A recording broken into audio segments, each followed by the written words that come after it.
Hi, guys. In this episode, I'd like to answer the question, why should Christian men engage in men's work? For some in the Christian community, they might say the scriptures are enough. I don't need anything outside of that in order to find the answers to the meaning of life. I just need to follow the Bible, and that's sufficient for me. Others think that, Christ and his church are sufficient, which they can be. When they are, when Christ is fully followed, there's incredible healing there. And when we give our lives fully over to Christ and can experience that profound transformation and the renewal which comes from a life transformed in Christ by grace, that can happen. That's often a very arduous path, and very often men are not able to do it on their own anyway. It always requires leadership and guidance from a pastor who is experienced, someone who can guide, someone who's trod the path already himself and has reached some stage of maturity along it, so that and then who is able, has the gift of being able to guide somebody else. Alas, those are relatively rare. And so I would argue that it is possible and sometimes helpful for Christian men to look outside the church for some of the supporting material and supporting ideas they need in order to get their lives in order. Subject always to Christ, of course. I'm not disputing that Christ needs to be the cornerstone of everything that we do. He needs to be the foundation upon which we build everything. But even in St. Paul saying that when Christ is the cornerstone or the foundation, we have to see what else we build on that foundation. That's, gold, silver, and precious stones, and not hay, straw, and stubble at the same time. So, of course, there needs to be some discernment in here. I'll talk about that kind of discernment a little later in this presentation. But my fundamental reason for coming at this question is because the church is very good at helping men to become good men. Okay? Most churches do a fairly good job of that. The problem comes in is that the churches are not really good at helping men to be good at being men, which means that if a male comes to us and is not already a man, it's very hard to turn him into a good man. We turn him into a good boy or a good wimp, or a good something, but he may not be a good man.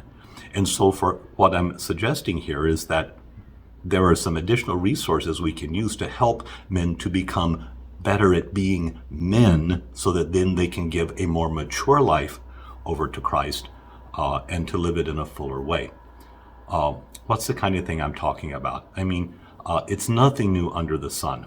I was remembering Robert Bly, who wrote his book Iron John. It was published in 1990. All right. So this is 33 years ago. And in the very first pages, this is like on page 2, of his book, he's describing the problem and the reason he wrote the book. But he says, in the 70s, I began to see all over the country a phenomenon that we might call the soft male. Sometimes even today, when I look out at an audience, perhaps half the young males are what I'd call soft. They're lovely, valuable people. I like them. They're not interested in harming the earth or starting wars. There's a gentle attitude toward life in their whole being and style of living. But many of these men are not happy. You quickly notice a lack of energy in them. They are life-preserving, but not exactly life-giving. Ironically, you often see these men with strong women who positively radiate energy. Part of their grief, he talks about, working with these young men and finding out they're just really burdened with a lot of grief. Part of their grief rose out of remoteness from their fathers, which they felt keenly. But partly, too, grief flowed from the trouble in their marriages or relationships. They had learned to be receptive, but receptivity wasn't enough to carry their marriages through troubled times. In every relationship, something fierce is needed every once in a while. Both the man and the woman need to have it. But at the point when it was needed, often the young man came up short. He was nurturing, but something else was required for his relationship and for his life. The soft male was able to say, I can feel your pain, and I consider your life as important as mine, and I will take care of you and comfort you. But he could not say what he wanted and stick by it. Resolve of that kind was an entirely different matter. Okay, that's 33 years ago from where we are today. And we still have those kinds of young men, even adult men, with us nowadays. We call them new males, we call them soy boys, we call them betas. You know, there's all kinds of terms for them, but it's expressly the same phenomenon. There is nothing new under the sun, or at least there hasn't been in 30, 40, or 50 years. And so, again, the young men that I see coming to the church, a lot of the men who follow me in my social media, are precisely younger guys who are looking for something fierce. They're looking for maturity. They're looking for a more authentic connection to their own masculinity. They're looking for some structure and some discipline in their life, and they've not found it. Or if they have found it, they don't know how to access it. They don't know how to live it. They don't know what to do with it, or how to make it a part of their lives. And so they find themselves kind of stuck. And this is what I'm looking to help men with these days, and to do it within a Christian context. Okay?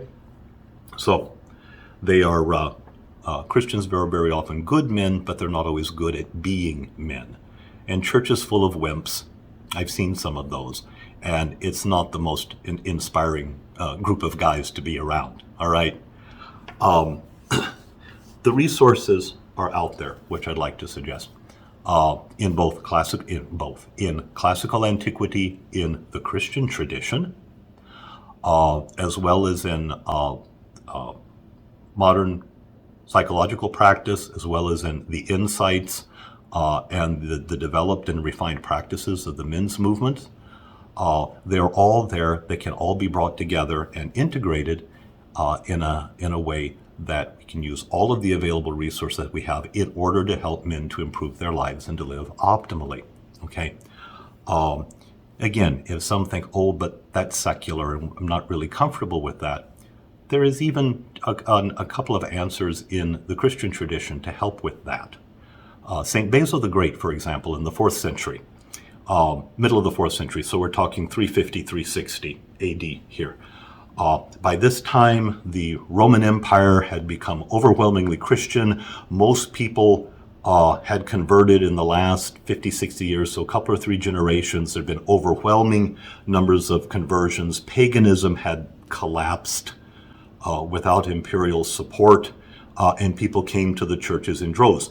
And so the people who could afford to send their children to school were now Christian, and they're beginning to complain because they say all of the schools, all of the academies, all of the institutions of higher learning, which you needed, if you were going to go into politics or to law or even into the church, were all, well, not into the church, but if you're going into law, into any aspect of public life, were sort of still in the hands of the old pagans. So they were still teaching pagan myths, Greco-Roman, gods and goddesses and all of their horrible exploits, and all of the literature, was pagan Greco-Roman literature. All of the drama were, pagan dramas. All of the literature was pagan literature, and the Christian parents were tearing out their hair saying, how can I send my Christian sons off to these academies when all they're learning is the worst of paganism?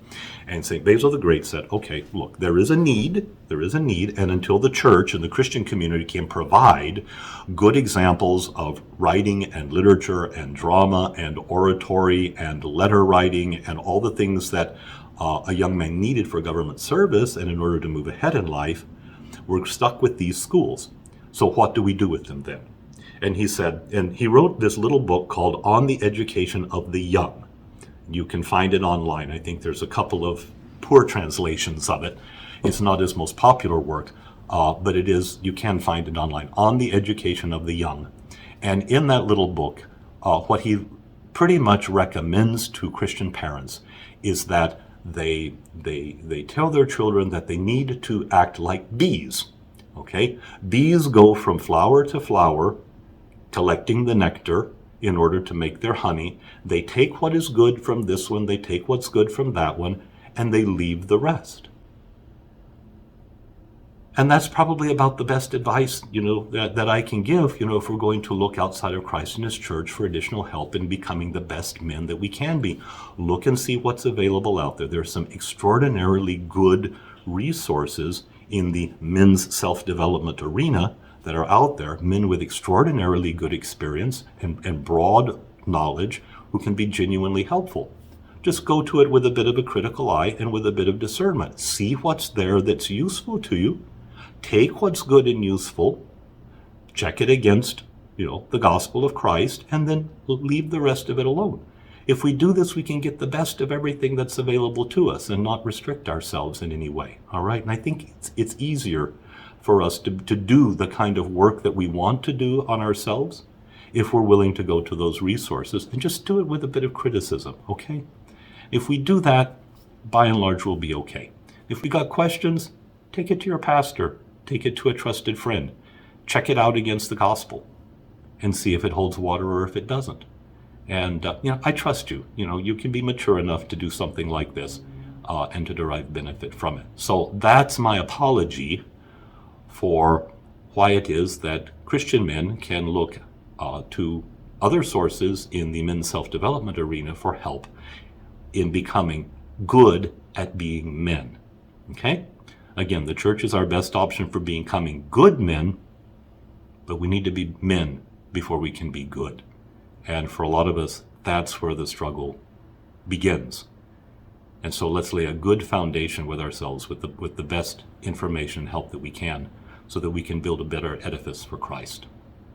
Let me know if that makes sense to you. I'd appreciate your comments. I look forward to a discussion about it. Leave comments below. And let's develop a dialogue on this. All right. Thanks for your attention.